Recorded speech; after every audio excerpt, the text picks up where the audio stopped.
नमस्कार। आज बात करेंगे कबीर के ज्ञान की और समझने की कोशिश करेंगे एक बहुत पुराने सवाल को कि सच्ची पवित्रता आखिर है क्या? क्या वो बाहरी कर्मकांड में है या फिर हमारे मन की शुद्धि में?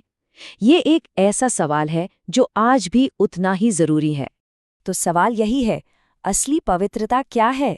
क्या ये सिर्फ बाहरी काम है, जैसे कि पवित्र नदियों में जाके डुबकी लगा लेना, या फिर ये हमारे मन की, हमारी आत्मा की एक अंदरूनी सफाई है?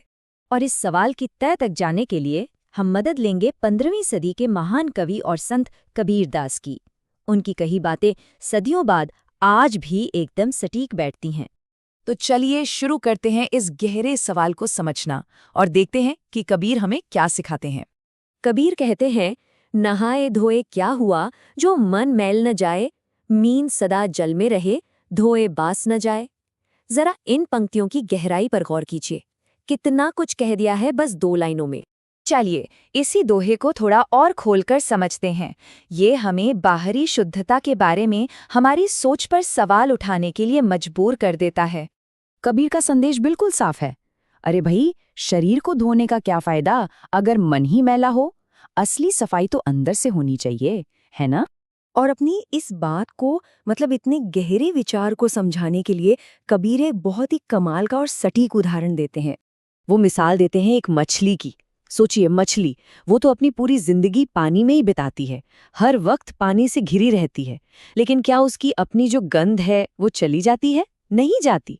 बाहरी पानी उसके अंदर की असलियत को बदल नहीं पाता। तो जब कबीर मन के मैल की बात कर रहे हैं, तो इसका मतलब क्या है? असल में वो बात कर रहे हैं हमारे अंदर छिपे पाप की, लोभ की और अहंकार की। असली सफाई तो इन चीजों को मन से निकालने की है, सिर्फ शरीर को पानी से धोने की नहीं। लेकिन कबीर यही नहीं रुकते।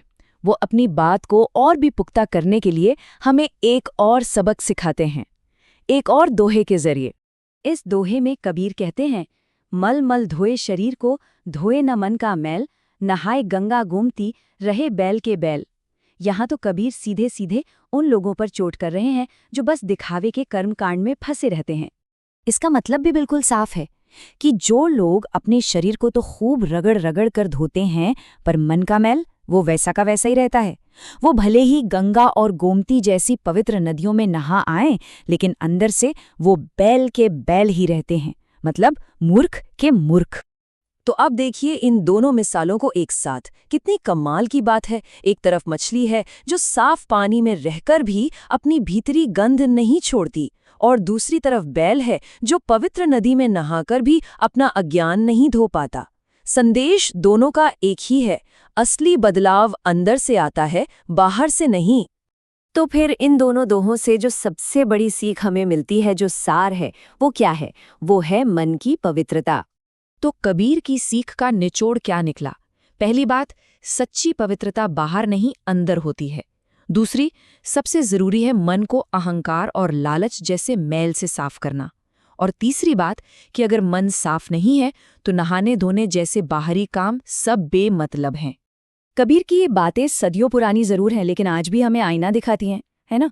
और ये सब समझने के बाद एक सवाल मन में जरूर उठता है कि आज की इस भागदौड़ भरी दुनिया में हम अपने मन को साफ रखने के लिए, उसे शुद्ध करने के लिए असल में कर क्या सकते हैं? इस पर सोचिएगा जरूर।